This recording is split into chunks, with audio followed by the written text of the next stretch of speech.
This video, we're going to go over the difference between primary and secondary standard solutions. So there's going to be a term here that we've got standard solution. A standard solution is a solution of very certain concentration. So we really know what its concentration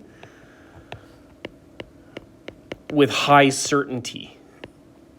So we want this to be a solution that has been made so that we know exactly what its concentration should be.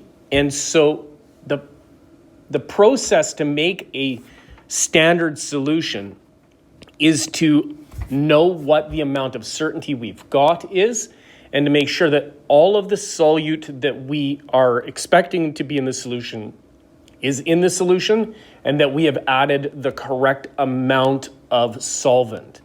And so there's a very specific process to that. Now, a primary standard solution is the most accurate way for us to measure or for us to make a solution, and it's going to be made from solid solute. The solid solute is something that we can do as a mass. So we're going to calculate its mass and measure that mass as accurately as possible. When I am measuring the mass, I'm going to measure the mass in a beaker on the scale, and I'm going to zero the scale when I have the beaker on it. Then I'm going to put the solute in until it gets to the measured amount of mass that I want. So that way I'm measuring exactly the mass of what's going into, in the case in our class, we'll have 2 decimal places. And so that last decimal place is going to be how we're going to be able to decide how many sig digs we're going to have, right? Like, so if I had 10.00 grams, that's 4 significant digits.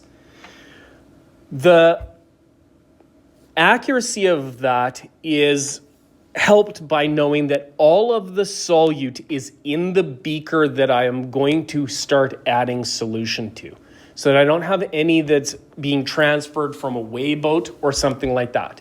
Now, sometimes we need to use a weigh boat, but then we're going to need to clean that weigh boat off to put it into the beaker. That will not happen in our class, but it will happen occasionally in a science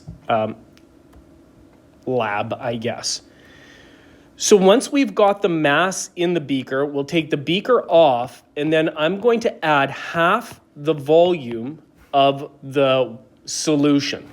So if I'm making 100 milliliters of solution, I add 50 milliliters of solution, and I stir to mix it. So I want to dissolve all of that solute so that this solution has all of the solute in it. Then I will transfer that into a volumetric flask.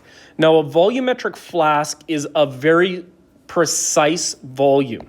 So they're only used to measure one volume. Ours in class are 100.00 milliliters. So I get 5 sig digs of accuracy for the volume.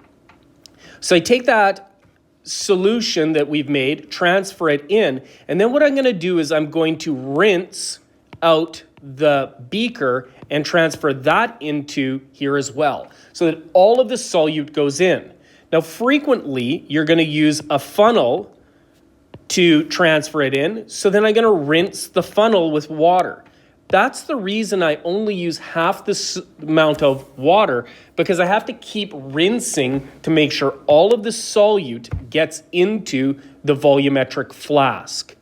Once I've rinsed all of the materials, then I am going to add water to the top of to the measured amount in the volumetric flask.